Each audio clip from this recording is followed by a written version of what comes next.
My name is Nora. I am 29 years old. I live in a small apartment. It has white walls and one window. The window faces a garden. I like to sit near it in the mornings. I drink coffee there. But it was not always simple. I want to tell you a story. It is about my father. It is about love. It is about lies. It is about what happens when you learn the truth. Sometimes the truth breaks you. This truth changed me forever. My father's name is David. He is 58 years old. He has gray hair now. But when I was a child, his hair was dark brown. He was tall. He had strong hands. He always smelled like soap and coffee. I remember that smell. Even now, I can close my eyes. I can smell it. It makes me feel safe. It also makes me feel sad. My father was a good man. That is what I believed. That is what everyone believed. Our neighbors liked him. Our family respected him. He was kind to strangers. He helped people. He fixed things for old ladies on our street. He drove people to the hospital. He never asked for money. He never asked for thanks. He just helped. I loved my father very much. That love was the biggest thing inside me. It was bigger than anything else. When I was a child, I thought my father was perfect. I thought he could do no wrong. I thought he was the best man in the world. My mother's name was Clara.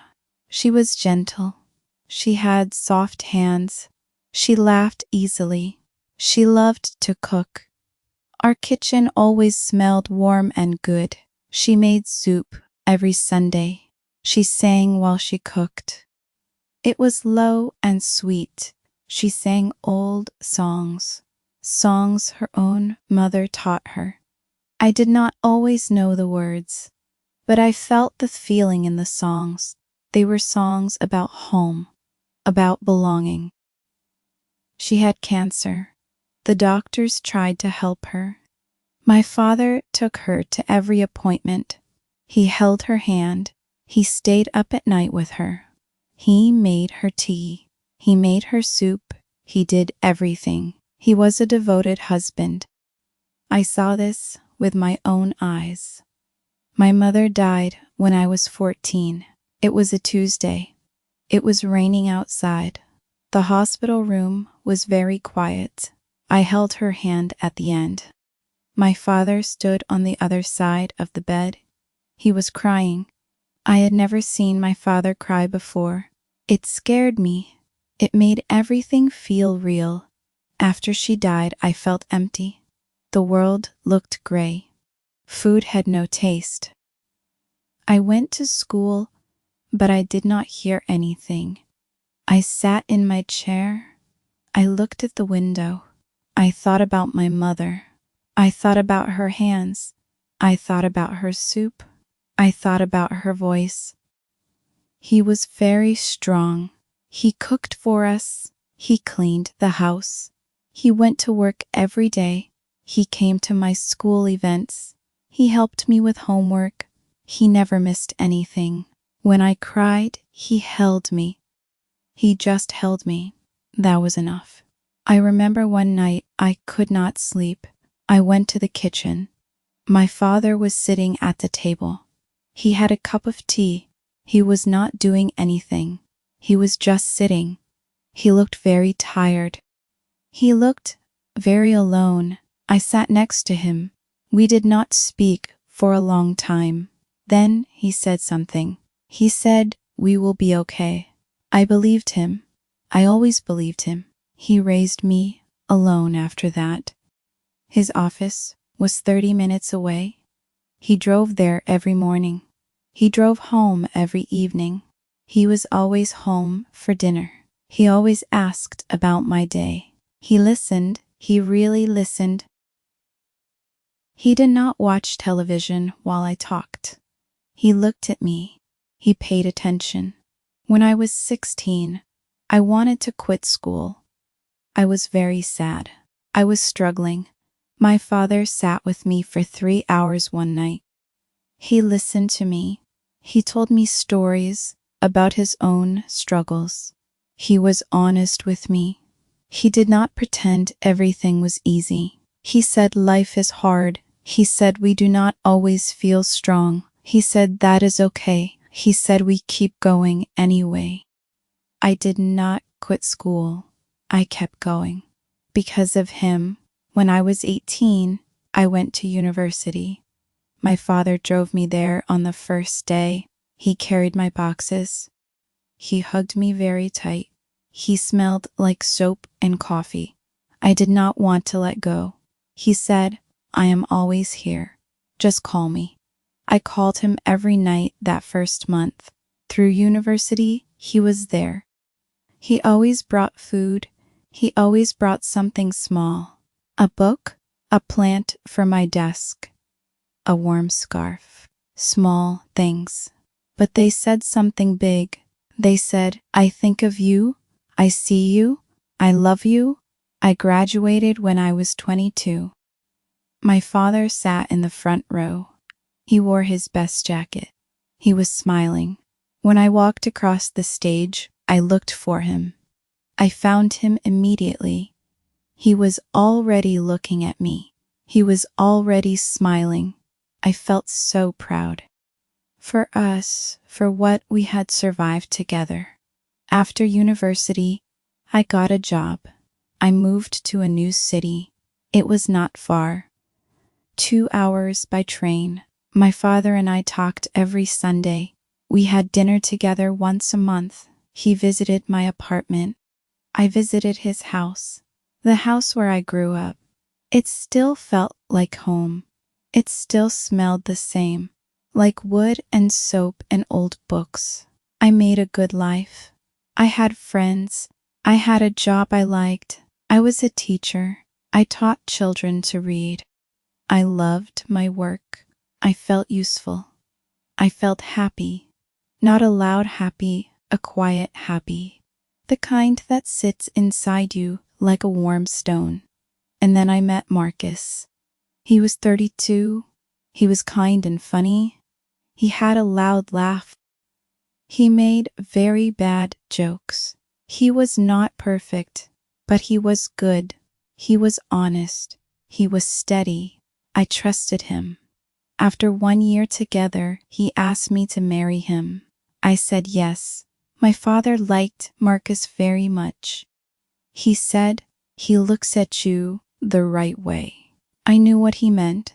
Marcus looked at me like I was real, like I was important, not like a beautiful thing, like a real person.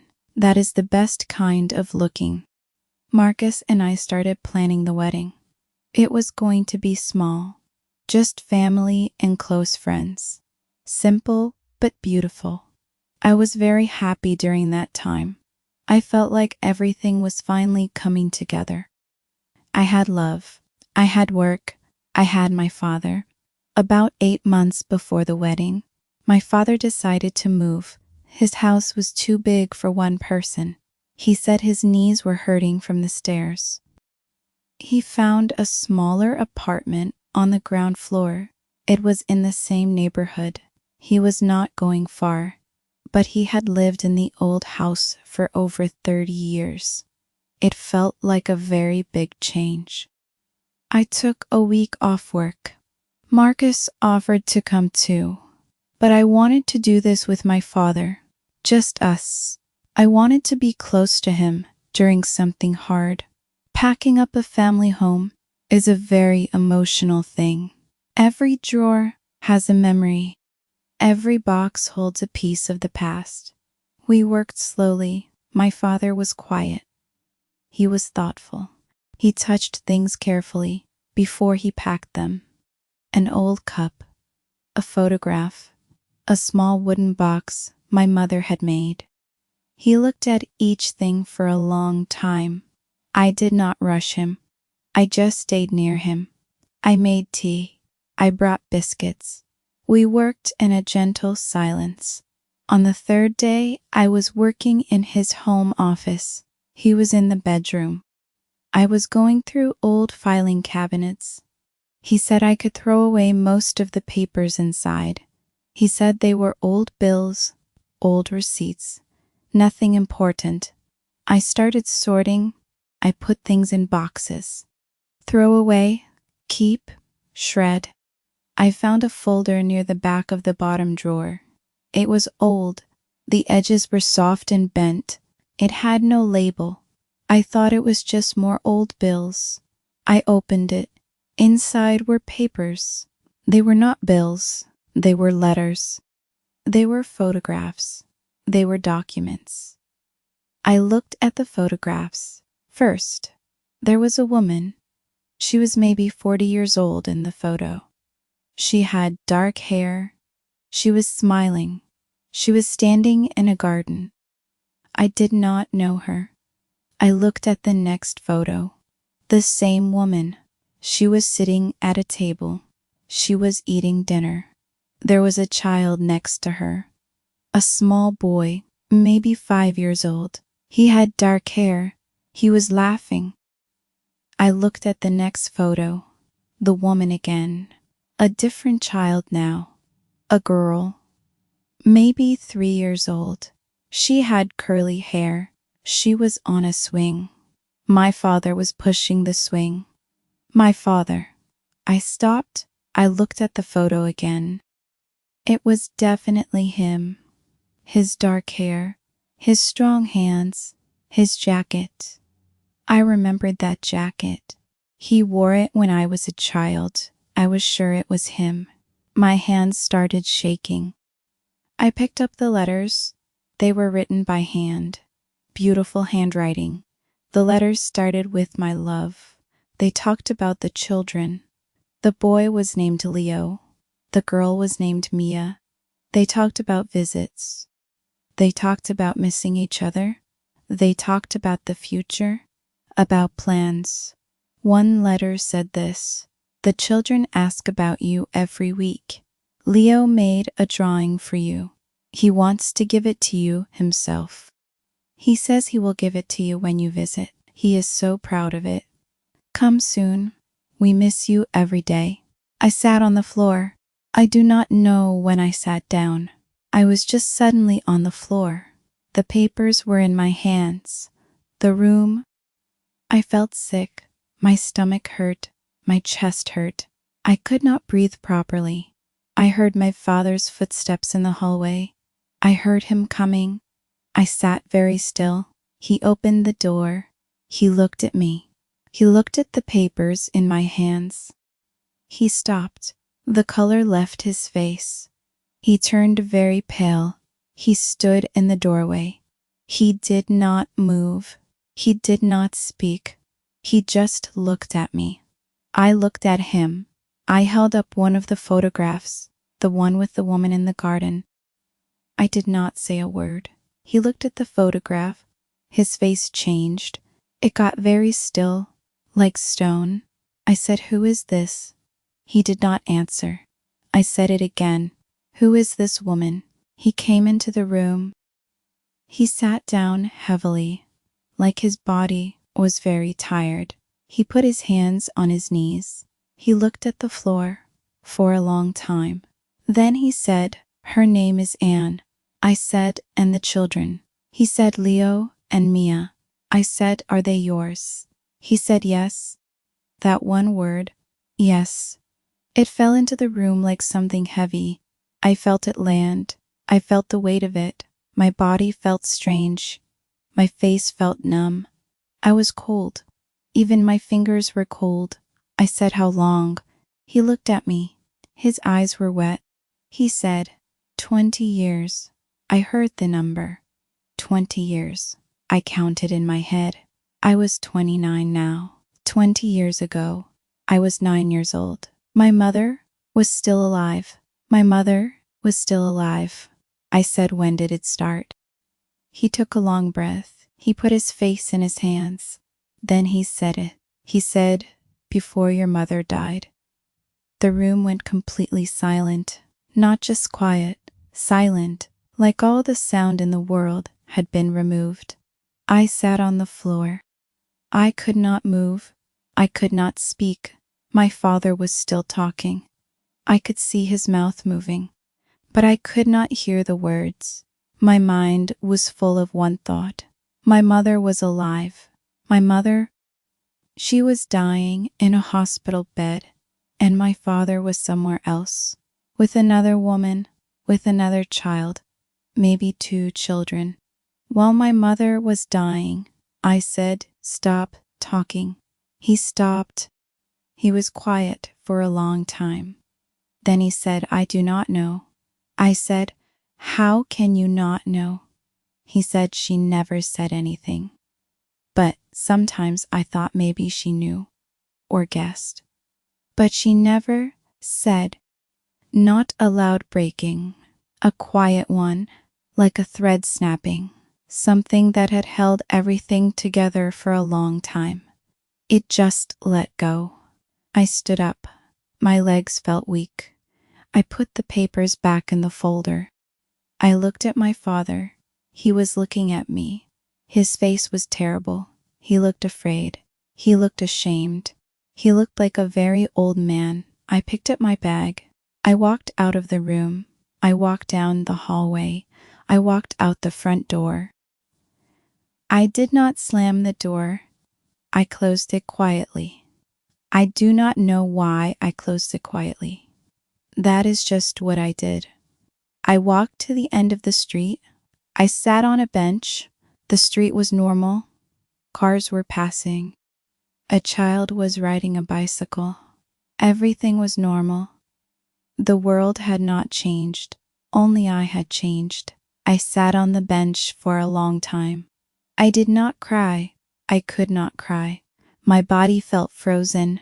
My mind felt frozen. I just sat. I watched the street. I breathed in.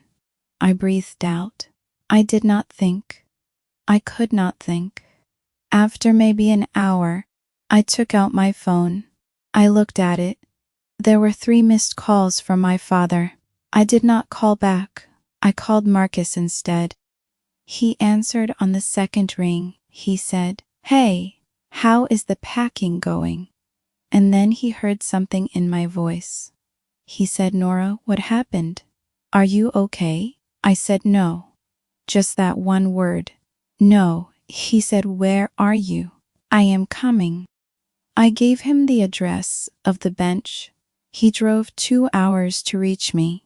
When he arrived, he sat next to me. He did not ask questions right away. He just sat with me. He put his hand on my hand. We sat there for another hour without speaking. He waited. He just waited. Finally I spoke. I told him what I found. Not all of it, just the important things. The woman, the children, the 20 years that it started before my mother died. I spoke slowly. My voice was flat. I did not sound like myself. Marcus was very still while I spoke. He did not interrupt. He did not make sounds. He just listened. When I finished, he was quiet for a moment. Then he said, "But it was the right thing." I did not want explanations. I did not want advice. I just wanted someone to say that is terrible. And he did. I slept at Marcus's apartment that night. I did not respond to his messages. I turned off my phone. I lay in the dark and stared at the ceiling. Marcus was next to me. He was very still. I knew he was awake, but he did not push me to talk. He just stayed near me.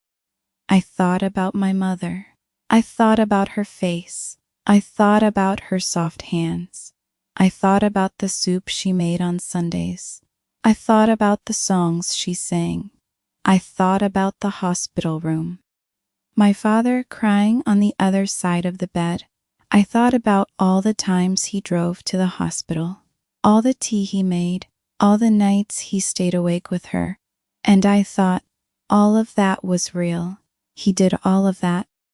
He held her hand. He cried for her. And also, he had another family. At the same time, in another city. How can both things be true? How can a person be two people at once? I did not understand, but I had to live with not understanding, because the facts were the facts. Both things happened. Both were real. I did not sleep that night. I just lay there. I breathed. I thought I remembered. I tried to make sense of something that did not make sense. In the morning, I made coffee. I sat by the window. The city was waking up. People were walking. Buses were moving. The sky was pale and quiet. My hands were cold. I thought about Leo and Mia, the children in the photographs, my half-siblings, Leo with his dark hair, Mia with her curly hair on the swing. They were real people. They had a father too, the same father. They called him the same name I called him. They went to him when they were scared. He held them when they cried. He told them, "We will be okay." Just like he told me. I thought about how they did not choose this. Maybe they did know. Maybe my father told them. Maybe they knew they had a sister, a half-sister, in another city. Maybe they wondered about me. Maybe they did not know I existed at all. That thought was very strange. I went back to my father 2 days later. I was not ready, but I went anyway. I rang the doorbell at his house. He answered quickly. He had clearly been waiting. He looked like he had not slept. He looked smaller somehow, like something had let the air out of him. I went inside. We sat in the living room. I sat in the chair near the window. He sat on the sofa.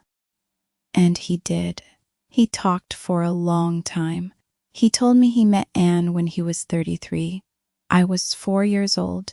My mother was still well. He and Anne worked in the same building. They became friends. He said he tried to end it many times. He said he could not. He said he loved her. He said he loved my mother too. He said he knew it did not make sense. He said he knew it was wrong. He said when Anne got pregnant with Leo, he thought about leaving my mother. He thought very hard about it. But then my mother got sick. He could not leave a sick woman. He could not leave me. He stayed. He took care of my mother. He really did take care of her. That part was real. Anne knew about my mother. Anne knew about me. She chose to stay too. He did not know why. He said he never fully understood. He always had a work excuse, a conference, a training, a long project in another city. My mother believed him, or maybe she did not. He still did not know. Mia was born. My father went to the hospital to see Mia. Mia was 3 days old. He came home and cooked dinner for me. He helped me with my homework. He tucked me in. I did not know where he had really been. When my mother died, he did not stop seeing Anne. He could not. By then, Leo was 5. By then, he was part of their life. By then, he was 2 fathers, and he stayed 2 fathers for 20 years. He told me Leo was now 24. They knew about me. Anne had told them when they were old enough. They knew their father had another daughter. They knew his first wife had died. They did not know everything, but they knew I existed. I felt full of things I did not want, heavy things, too many things. I looked at my father. He was crying, not loudly, quietly. Tears were just falling down his face. He just sat there and cried. I felt many things at once. I felt angry. I felt sad. I felt sorry for him. I did not want to feel sorry for him, but I did. I felt sorry for my mother. I felt sorry for Anne. I felt sorry for Leo and Mia. I felt sorry for myself. There was a lot of sorry in that room. I said, "Why did you never tell me?" He said, "I did not know how." I said, "For 20 years you did not know how?" He said, "No. I was afraid." I said, "Afraid of what?" He said, "Afraid of losing you." I looked at him. I thought about those words, afraid of losing me. He kept a secret for 20 years because he was afraid. Afraid of what I would think, of what I would do, of how I would look at him. I understood that. I did not want to understand it, but I did. I left again, not angry this time, just tired. I was very tired, a deep tired, the kind that is not about sleep. I spent the next 3 weeks alone. I was with Marcus. I went to work. I saw my friends. But inside, I was alone. I was in a private place that no one else could enter. I was trying to understand my own life. I was trying to know what was real and what was not. Here is what I knew was real. My father loved me. He was always there.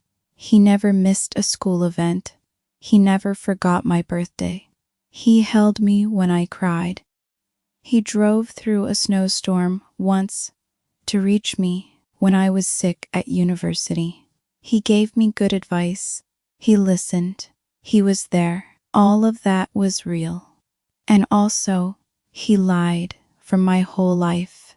Every trip away, every work conference was a lie. Every time he hugged me and came home smelling like soap, he had maybe just left another house, another child, another family. That was also real. Two real things, both true at the same time. I started writing in a journal. I had not written in a journal since I was a teenager, but I needed somewhere to put all the words. I wrote every night, sometimes for an hour. I wrote everything I felt. I wrote about my mother.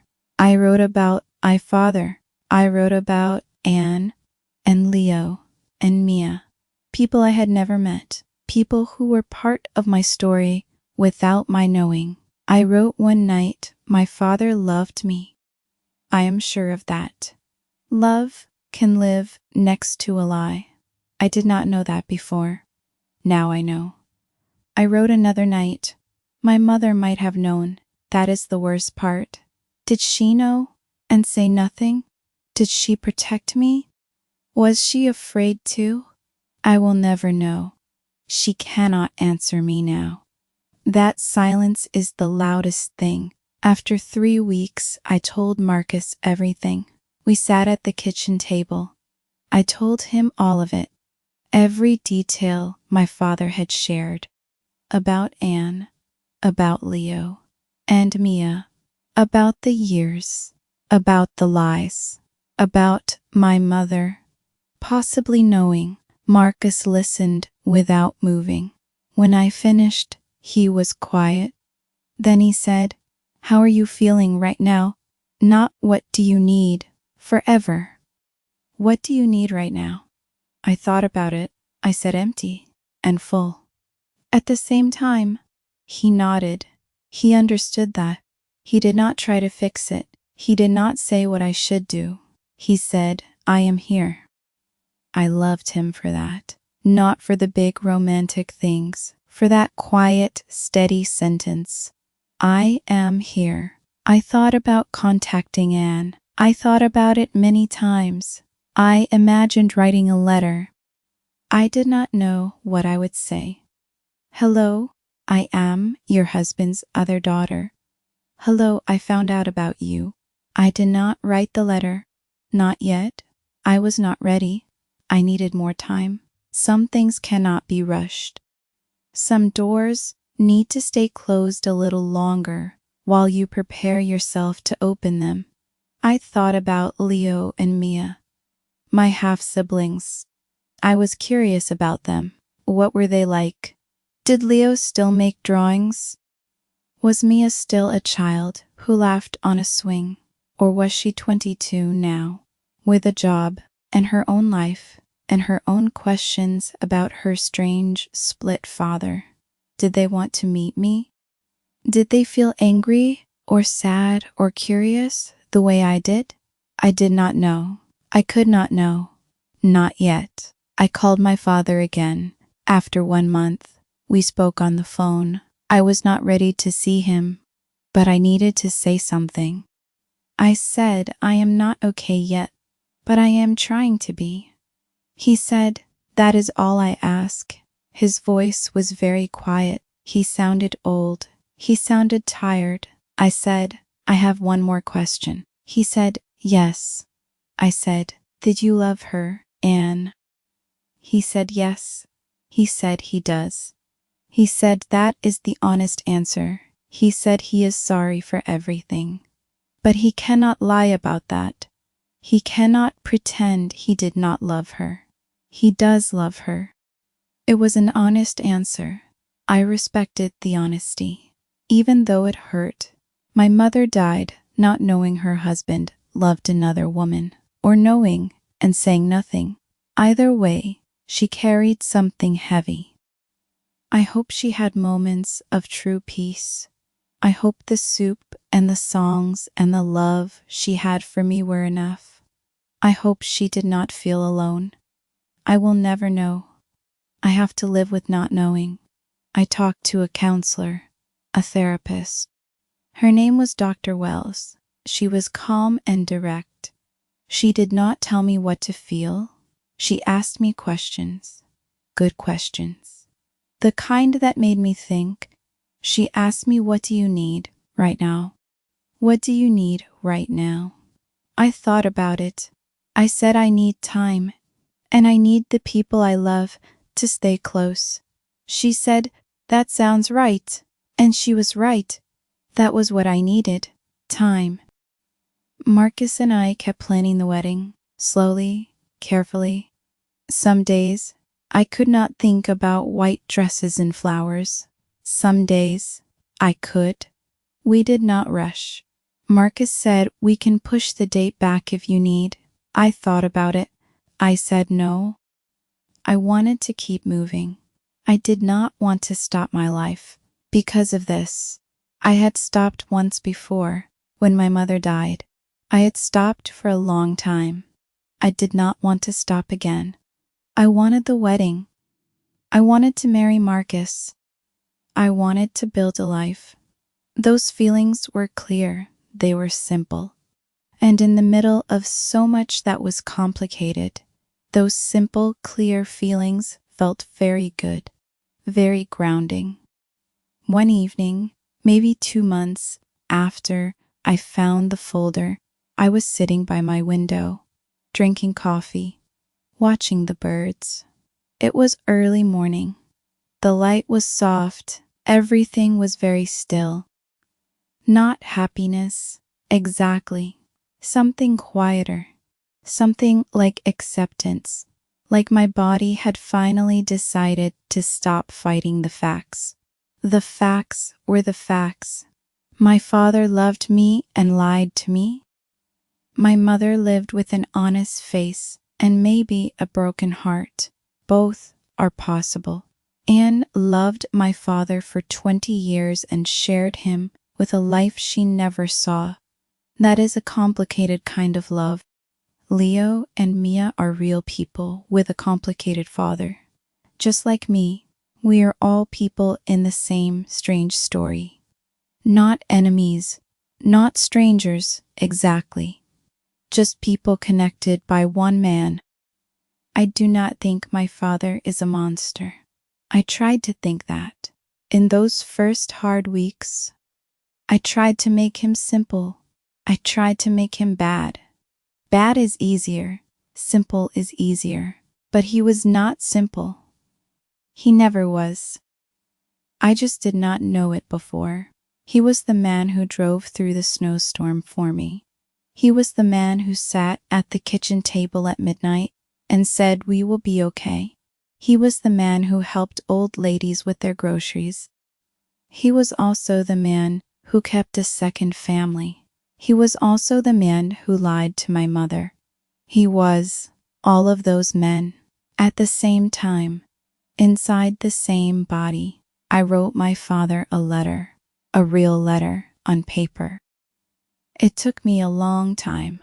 I started it 5 times. I threw away the first 4. The 5th one was right, not perfect, but right. I wrote that I was angry. I wrote that I was hurt. I wrote that I did not understand and maybe never would. I wrote that I thought about my mother every day. I wrote that I wished he had told me years ago. I wrote that I knew he was afraid. I wrote that fear is not an excuse. But I also wrote that I knew he loved me. I wrote that I could feel it in every memory I had of him. I wrote that I was not ready to say everything was okay, but I was not going to throw away my father either. I was going to wait. I was going to heal slowly, and we would see. I mailed the letter, a real letter, in a real envelope. I walked to the post box on the corner. I held the envelope for a moment. Then I put it in. I heard it fall, that small sound. Then I walked home.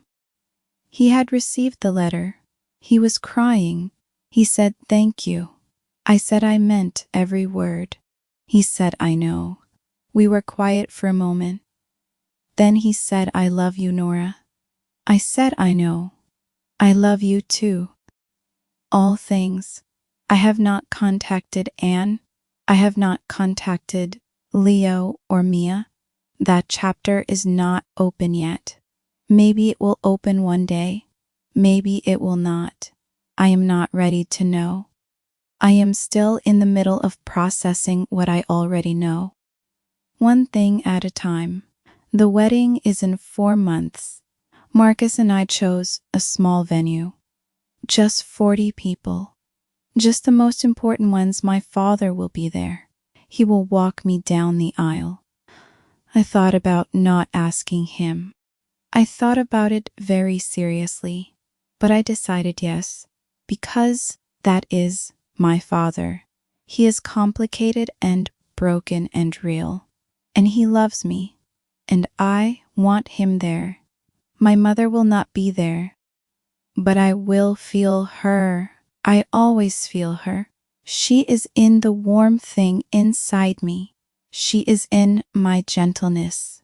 She is in the way I make soup on Sundays. Yes, I make soup on Sundays too. I started without even thinking about it. One Sunday, I was just making soup, and then I realized, and I cried, and then I kept making the soup. That is what love does. It passes through people. It moves from generation to generation, even when those people are imperfect. Even when they lie, even when they break your heart, the love moves through anyway. Like water through stone, it finds a way. My life is not the life I thought it was. I understand that now. The story I told myself was not completely true, but it was not completely false either. The love was real. The care was real. The soup was real. The snowstorm was real. The midnight kitchen and the "we will be okay," those were real. The lie was also real. The grief of knowing is real. I am learning to hold all of it, to not throw away the love because of the lie, to not erase the lie because of the love, to stand in the middle of 2 truths and say both of you exist. I will carry both of you, not because it is easy, because it is honest, and honesty matters to me, even when it is painful, especially when it is painful. I am 29 years old. My father will be at my wedding. My mother will be in my heart. My half-siblings exist somewhere in another city. I do not know them. Maybe I will one day.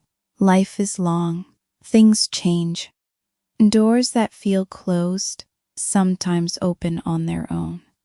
When the time is right, I am not the girl who thought her father was perfect. I will never be that girl again. But I am not destroyed either. I am something new. Something that knows now that people are never just one thing, that love is never just one thing, that a life is never just one story. My father is not just the liar. He is also the man who made me feel safe for 29 years. My mother is not just the woman who died. She is the woman who taught me how to be soft in a hard world. I am not just the woman who was lied to. I am the woman who found out the truth and chose not to let it destroy her. That is who I am. That is my story.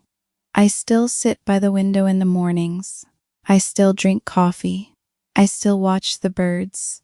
But now I also think about my mother, and sometimes, quietly, I talk to her. I say I am okay, Mama. And in the soft morning light, with my warm coffee and the birds outside, I almost believe she can hear me, and I think she would be proud. Not because I am perfect, but because I did not break, because I kept going, because I chose to love, even after I found out that love can carry lies inside it and still be real. That is a hard lesson. But I learned it. I am still learning it.